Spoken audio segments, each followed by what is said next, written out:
Today, I'm going to be ranking all the top truck brands in the marketplace, and we're going to find out which one's the greatest and which one is absolute trash. Let's roll. The first one we're going to do is the Jeep Gladiator. Now, when this thing came out, initially, I thought it was pretty cool, but after I started seeing more and more of them, I started to hate them. Every time I saw one, I would get sick to my stomach and wanted to throw up. Now, the bed specs on the Jeep for actual work truck, maybe to put a lawnmower in, is okay, but if you're going to be towing Caterpillars, ditch witches, trailers, going to the dump, if you do go to the dump with this truck, you should pay and just leave it there and walk home. This is one of the worst work trucks ever. The bed is tiny, no payload. It's pretty much a really crappy F-150.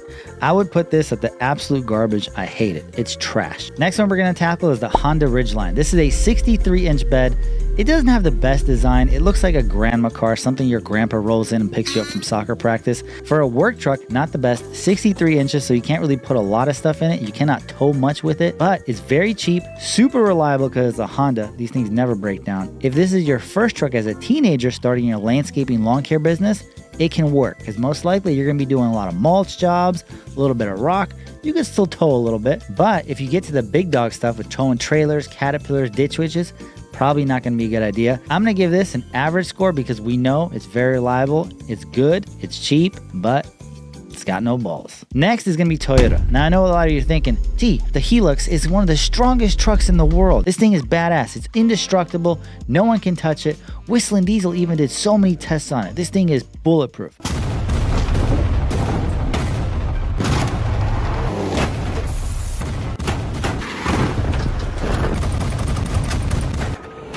I'd agree with you. However, for the actual work truck of towing trailers and Caterpillars uphill, downhill to the dump, it's not the best. But because of the reliability and because it's bulletproof and because of so much history, this thing is roaming the desert in Afghanistan shooting rocket launchers out of it.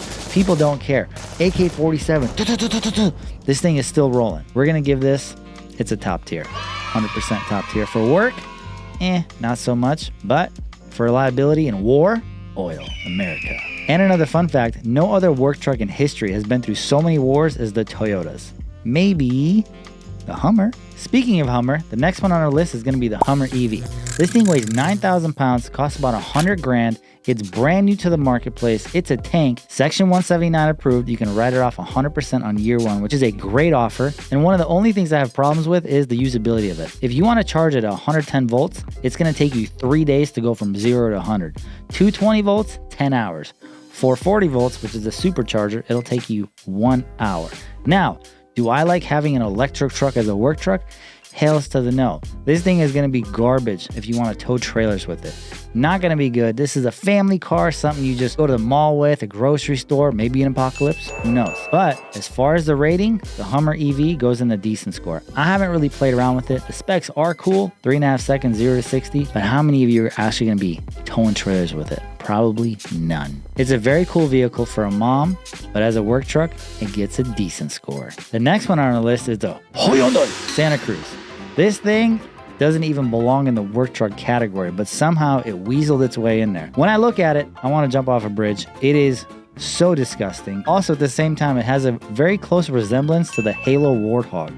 So it's kind of cool. But as a work truck, if you see me pulling up to the job site with this, I'm definitely not getting the job. No way, Jose. And to be honest, if you use this truck as a work truck to tow stuff, maybe put rocks in there, dirt, it's not going to be good. This thing has no balls. The springs are going to be doing this. You have to ask yourself, why do they call it a Santa Cruz? It's because it's a surfer truck. It's probably really good for surfing, throwing wetsuits in the back, throwing surfboards. It's a little car. It's easy to drive, and it's cheap for all the stoners. Yeah, man. Looks aside, it still doesn't compare to any trucks on the list. It's not as bad as a Jeep, but it's not better than a Honda. It goes right into the decent score, right by the Hummer. Now I know I'm going to hurt a lot of people's feelings with this one. Chevrolet. You'd be like, T, you're not a Chevy guy. I've never really seen you drive around a Chevy. Well, I got something to tell you. When I was 16 years old, I was shopping for trucks. I went to go drive a Ford, a Dodge, a Chevy, a GMC. I drove all of them. And one of the things that I absolutely hated about the Dodge and about the Chevy were the seats. The seats were absolutely awful, atrocious. I hated them.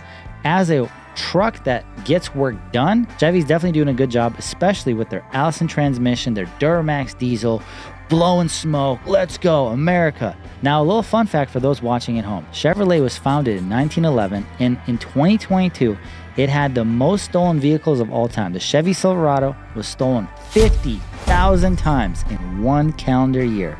That means it's a good truck. And as far as the usability of this truck, it's fantastic. It can pull, it can haul, it can tow. It's a great truck, so it goes in the good score. Nice job, Chevy. America.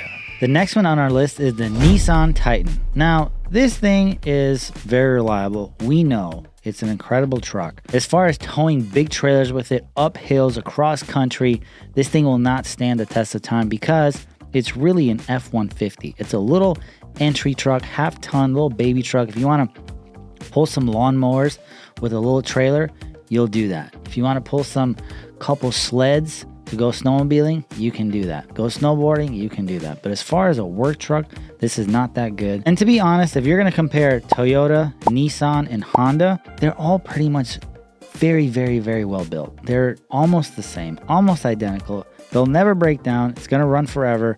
It's going to be passed on from generation to generation. It's a good truck. Would I buy one? Would you see me in it? No. I think they're lame. But as far as the usability of it, of going to a soccer game with all your kids' soccer balls, it's really good. It's a great dad truck, but it's not a work truck. It's not a man truck. Diesel power. Now, I know what you're thinking, these come in diesel in Europe. Yeah, but they don't come in diesel in America. So what do I care? I'm American. I wish I had a flag behind me. Throw a flag up there. Boom. America. This one goes in the average score right behind Honda. We like Nissan. We like Honda. Are we ever going to be seen in one? Probably not. Next one on our list is Dodge Ram. This thing is fantastic. Let's talk about the Cummins motor first. Bulletproof. Every farmer has one. Every farmer wants one. Every 16-year-old wants one.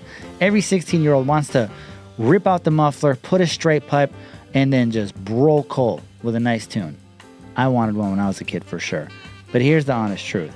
These trucks are fantastic when it comes to the motor, not so much the transmission, but the build quality is not the best, especially when you go into the 2005, 2008 range. These things break down a lot. Bearings are not good. It's just a really poor built truck, especially the seats. I'm a big seats guy. If I sit in a truck for 6 hours and my back hurts and I want to kill myself after a drive, I don't want to be in that truck. And this is one thing I hated about the Dodge. I actually wanted to get a Dodge as my first truck. After my mom made me test drive a truck for at least 30 minutes and sit in one, I quickly changed my mind and I said, you know what? I don't want a Dodge. I'm not a Dodge guy. I'm gonna go with something else. It's really a shame that they put such a fantastic motor in such a cheap ass truck. They could do better. I don't know why someone doesn't build the perfect truck. And I'll tell you about the perfect truck at the end, but it's just so simple. Just take all the best components from all the trucks and combine it to one, and then boom, you have the holy grail of the truck game. This one right here is gonna go into the average score.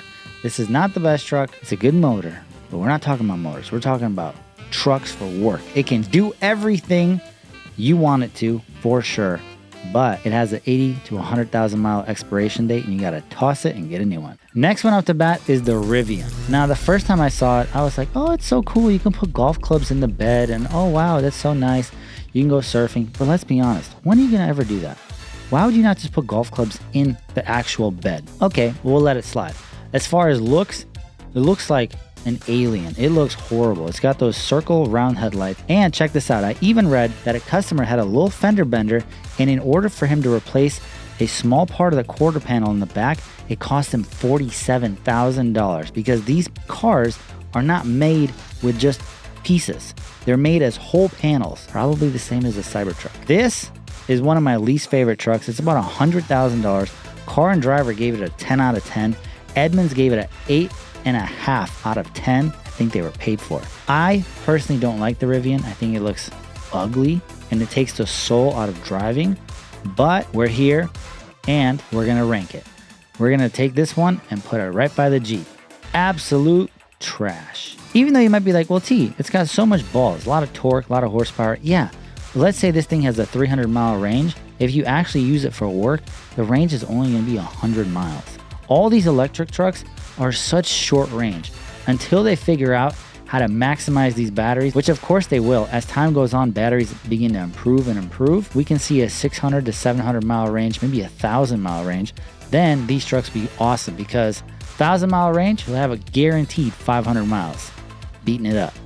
So we'll see what happens. The Rivian, sorry, you go right by Jeep.